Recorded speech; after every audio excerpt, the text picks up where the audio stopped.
Hey guys, it's me Thorax, and today's title is Brony Friyay. Let's jump to the intro.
Today, we're going to be discovering of how Princess Celestia, Princess Luna, and the Equestria was born.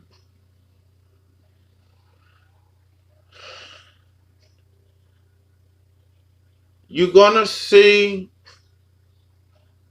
the character that brought Celestia and Luna to life and make Equestria existent. Please note the video that's been uploaded is by Ink Rose, not my video, entitled of the history of Equestria, and I hope you'll enjoy this video at the end. So let's get started.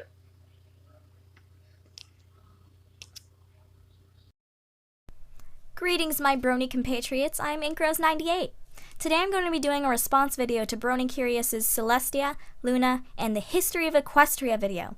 While I agree with him on most of his points, there are some things I want to correct, as well as add according to my own personal headcanon. His video is totally correct if you're going into it with his headcanon theories. This video, however, is based upon my own theories. No hate on Brony Curious's headcanons is intended. So, first order of business is when Brony Curious talks about how Celestia and Luna became alicorns. However, Lauren said during a Q&A tweeting session that in her mind, Celestia and Luna had been born alicorns. They didn't become alicorns like Twilight and Cadence. Just look at the Crystal Heart spellbook licensed by Hasbro and the Hub. Cadence was originally born a Pegasus. Now, because Lauren does not work on the show anymore, you might say, well, that doesn't count as canon. But, come on guys, she created these characters. She would know if they were born as alicorns or not, and she had the authority to make that decision. Because Brony Curious thought that Tia and Lulu weren't born as alicorns, he was wondering why they were seemingly immortal while Cadence and Twilight are not. Because of Lauren's tweet, this question is easily cleared up. Tia and Lulu are a different kind of alicorn. We'll just call them natural alicorns. Twilight and Cadence were made into alicorns, so we'll call them artificial alicorns. Now, anyway, While Celestia and Luna probably have the abilities of all three species of pony, including Earth, as well as naturally born amazing magical powers, in the show it seems that Twilight just got a pair of wings, and Cadence only got a unicorn horn. We have no idea if their powers were upgraded, or if they became part Earth pony like Celestia and Luna are. Plus, we can see that they are not immortal, as explained by Megan McCarthy in a tweet, and by the way Cadence ages in the show. Gosh, Twitter is so helpful in resolving headcanon conflicts. Who knew? That about wraps up my views on the whole Celestia and Luna being different from Twilight and Cadence thing. Now it's time for the Betrayal of Luna headcanon story. Okay, so we know that Luna got jealous of Celestia and became Nightmare Moon, right?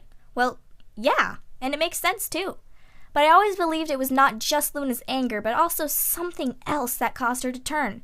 And ding ding ding, I was right. In the IDW comics officially licensed by Hasbro, it says that these creatures called the Nightmare Forces took over Luna and fed on her jealousy and hate. Basically, Luna was very jealous, and the Nightmare Forces only made these emotions grow stronger, eventually convincing her to become one with them and turn into Nightmare Moon. The Forces did this to, what else? Take over Equestria. Now we're really getting into some headcanon territory here, so beware! After being taken over, Nightmare Moon faced Celestia and they battled. In my headcanon, Celestia actually won the first round, and Nightmare Moon disappeared into the Everfree or some other place to gain more power. Celestia was gravely weakened, however, and did not have the strength to raise the sun, resulting in a long period of night shrouding the land. Meanwhile, Nightmare Moon gathered a bunch of bat ponies, the only species who truly understood her intentions and wanted eternal night, and formed an army. Celestia, on the other hoof, was trying to regain her control over the sun, as well as providing for her starving subjects, who were slowly withering away without the sun to warm them. Then Nightmare's army attacked Canterlot and ravaged the city, Nightmare Moon herself going after Celestia in the castle. Celestia tried her best to reason with Luna, pleading with her, but she could see that the Nightmare Forces had embedded themselves deep within the Princess of the Night. Celestia attempted to use the elements of harmony on Nightmare Moon to clear her of the forces, but because Celestia did not fully represent 3 of the elements, she was not able to. She knew the only way to redeem her sister was to seal her away in the moon until new bearers of the elements were found. Once Nightmare Moon was gone, Celestia hid the elements in the old castle she and her family used to live in, the castle of the Royal Pony Sisters. More of this will be explained later. Whew, that's a lot of headcanon to process. We still have some more, though, this time concerning the elements of harmony and their creation. The elements first came around because of a bunch of dangers that were plaguing Equestria after it was newly formed. Starswirl the Bearded got together with the leaders of Equestria, and they decided on a plan. The unicorns would provide 6 regular gems, and Starswirl would use his magic to enchant them, making weapons to attack these dangers. However, Starswirl was not nearly powerful enough to heavily enchant the stones enough to defeat the great evils in Equestria. Frustrated, he gave up on the project. One of his pupils, Clover the Clever, she, though, realized that the greatest magic in Equestria was, in fact, friendship, since she had experienced firsthoof what power it held on Heartswarming Eve. Gathering the friends she had met during that ordeal, she talked with them about what traits they thought were the most important in a friendship. Commander Hurricane chose loyalty, Puddinghead chose laughter, and so on. Clover asked her friends to pick some of the most generous, kind, humorous, etc. ponies in their tribes, and to bring them to her in a week. Her friends agreed, and over the course of 7 days, the tribe leaders chose their ponies. Once all 100 or so ponies were brought to Clover, she began her spell. First, all of the most loyal ponies Hurricane could find step up to one of the gems, a ruby. They concentrated on all the times they had stayed true to their friends, and Clover used her magic to channel these emotions into the ruby. The very essence of dependability was put into that gem. Therefore, it became very powerful and was called the element of loyalty. The same was done to the other 4 gems with their varying elements of friendship, except for the last amethyst. In the last gem, Clover poured in her magic, as well as the very essence of friendship from the hundreds of ponies around her. Once the process was finished, all 6 elements of harmony were whole and bursting with energy and magic. Commander Hurricane, Puddinghead, and the rest of the leaders became the new bearers of the elements, as only ponies with those traits could unlock the gem's powers.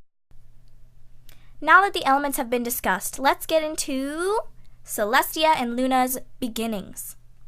In yet another tweet by Lauren Faust, she says that Celestia and Luna used to live in the castle of the Royal Pony Sisters with their parents.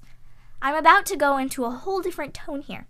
Instead of analyzing and guessing, I'm pretty much going into full-on storyteller mode, as I will tell you the backstory I have made for Celestia, Luna, Discord, and even Philomena. This might take a while, so just sit back and relax as I weave this tale. Long ago, before Heartswarming Eve, lived a small race of natural alicorns. They were extremely powerful, wise, and lived much longer than most ponies. Pretty much like the elves from the Lord of the Rings series. With their power, they controlled the workings of the solar system around them and the Earth they lived upon. For example, there was a certain family who controlled the weather before Pegasi, another controlled volcanoes and the workings of the Earth's plates, and yet another controlled the ways of bee and butterfly pollination and the producing of fruit and honey. They were not gods by any means, however, and only did their part to keep the world in check. They were still flawed and did not control the universe itself, or create it. Now we get to Celestia and Luna's ancestors. Their family was the ruling family, as they controlled the sun, the moon, and the stars. Celestia and Luna's mother was the keeper of the sun and the aurora borealis, keeping the world's magnetic atmosphere in check as well as controlling the sun. Her name was Lucena, shining light. Their father was the bringer of the moon and the tiny stars, also controlling comet rotations and sometimes meteors. His name was Astrum, or star/constellation. They lived in a castle amidst a beautiful enchanted forest, in which some of the other alicorns lived. Most of the alicorns, however, lived in their own kingdoms and palaces around the globe, such as the crystal alicorns far in the north, and the honey kingdom filled with Pegasi able to pollinate in the west. Every alicorn knew one another, and as such the world was united and at peace for a long time. Celestia was born to Lucena and Astrum first, a beautiful filly with a flowing light pink mane. They named her after the heavens above them, a beautiful star to shine in their lives and bring joy. Luna came 5 years later, a tiny one colored with the shades of night. She was named for the moon, the largest light amongst the dark of night. She would be a symbol of hope amidst dark times. As the young fillies grew, their parents taught them all sorts of magic, as well as prepared them to take over their parents' jobs as bringers of the night and day. The sisters' lives were filled with joy and love. Every day they would explore the forest around them, sometimes joining their parents on diplomatic trips throughout the land. However, their joy would not last as long as they hoped. A dark shadow had begun to spread. A whole legion of Chaos Bringers brought their destruction upon the lands around the sisters. The two fillies, ages 5 and 10, were hidden within the confines of their castle while their parents and all of the other grown alicorns battled and fought against the chaotic menaces. Weeks later, their mother and father had not yet returned. Scared, the girls stayed within the castle, occasional rumbles and cracks resounding from far away, and stark blackness the only thing outside. When a baby phoenix flew into the castle a month after the girls had been shut in, they finally had the courage to step out into the world. The phoenix by their side, the sisters were shocked to see their world in ruins, and the sky nothing but inky black. The sun did rise again after a few hours. It rose shakily and slowly, as if being pulled by a breaking string. The remaining unicorns of the land were doing this, hundreds of them using all of their strength to lift it high and keep them warm after the long, brutal battle they had watched and cowered from. Their alicorns, their protectors, were dead, and so were the Chaos Bringers, ending the war. The ponies of the land migrated farther north and separated into 3 tribes. The poor earth ponies grew crops and shared them with the unicorns, who rose and set the sun and moon. Pegasi now controlled the weather, and in exchange also got food from the earth ponies. They forgot about the values of friendship they had used to hold so dear before the war, and began to hate each other and grow bitter. Meanwhile, Celestia and Luna roamed the land alone, searching for their parents, not knowing that they had perished. They had many small adventures of their own and faced a few dangers. They even came upon a strange, tiny creature in a forest who called himself a Draconicus. He said that his name was Discord, and that his mommy and daddy were missing, and he was looking for them. Empathizing with him, the fillies let him join their troop of parent searchers. After the events of Heartswarming Eve, and once the elements as well as Equestria were created, Celestia and Luna finally came upon the settlements of the Pegasi, unicorns, and earth ponies. Hiding among the shadows, they watched hundreds of unicorns gather in a large field and attempt to raise the sun as they struggled to do for a full year. Suddenly, one of the ponies collapsed, and then another. The rest of the unicorn's magic wavered. They were so tired of doing the job of an alicorn and could not stand it any longer. More and more fainted from exhaustion. Little Celestia could not bear to see this happen. Keeping in mind what her parents had taught her about magic, Celestia rushed forward out of the shadows and stood before the unicorns, using her magic to quickly shut off the spell they were using and stop them from straining themselves. The sun froze, its top just barely peeking over the horizon.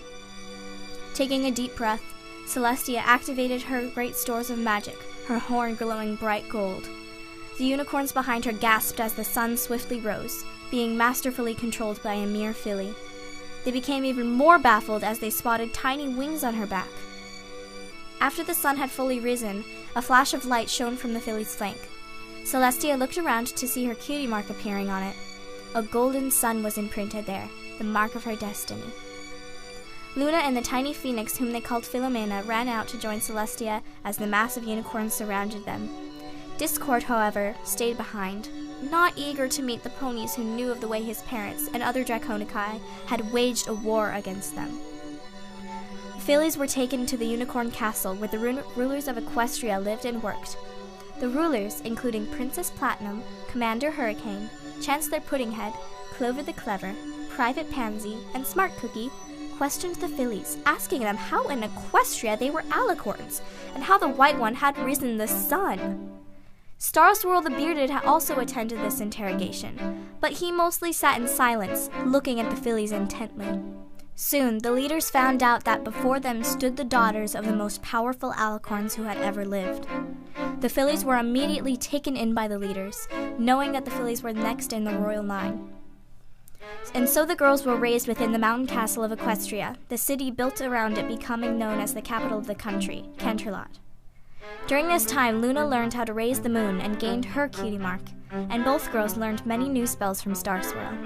They were also given more flying lessons by Pegasi, and built up physical strength thanks to Earth Pony training. The two ponies also played with Discord, who hid from the other ponies in fear of being prosecuted for being part of the war. He never told this to Celestia or Luna, though. Once the leaders grew old, Celestia and Luna were crowned the sole princesses of Equestria. Because alicorns aged much slower than normal ponies, the girls only had the minds of teenagers at the time, despite being older in reality. Their peaceful reign was a golden time throughout Equestria, and would last for many years to come. And there you have it! That's pretty much my headcanon backstory for Tia and Luna. At least until Discord turned against them. That's something I'll save for another video.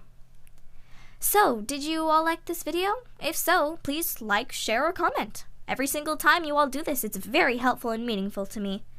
Also, did I successfully change your headcanon about the Royal Sisters in any way? Leave a comment telling me if I did. I want to know what you think of my princess and alicorn backstory. Also, please tell me if you want to do more backstory and or headcanon videos. Who knows, I might do Applejack's parents or Discord's fall next if I get enough likes and comments. Thanks for watching, guys! Stay tuned for more videos. Woo!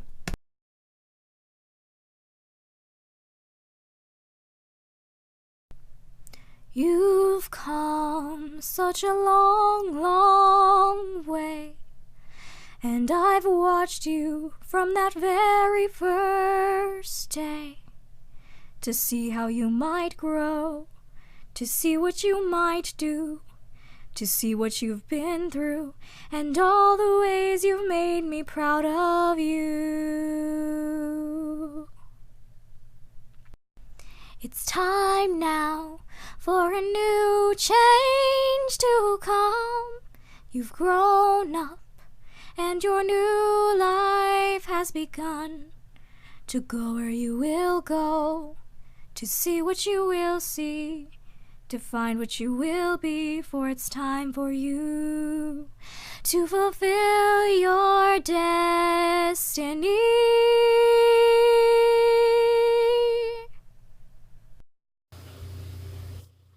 And that, as you could see, how Equestria was born by the helps of those two princesses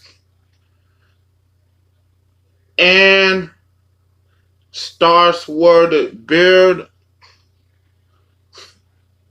Sadly, their parents has disappeared I don't know where, but if I do, it'll be, let me see. I think, well, I don't know, but to be honest, that's not the point. The point is Equestria is the reason why ponies of Equestria existed. It's because of a blessing how these ponies were able to unite before the changeling. So anyway, that is all for my time. Thanks for watching. Please like and subscribe. And the comment section will be below in case you want to comment. So everyone be safe and have a great day. This song may be familiar, but yet it's totally different. Kind of like me. Rah rah.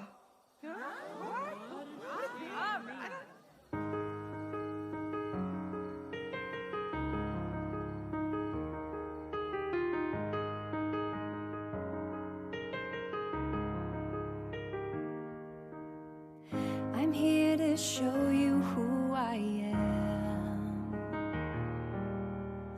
Throw off the veil, it's finally time.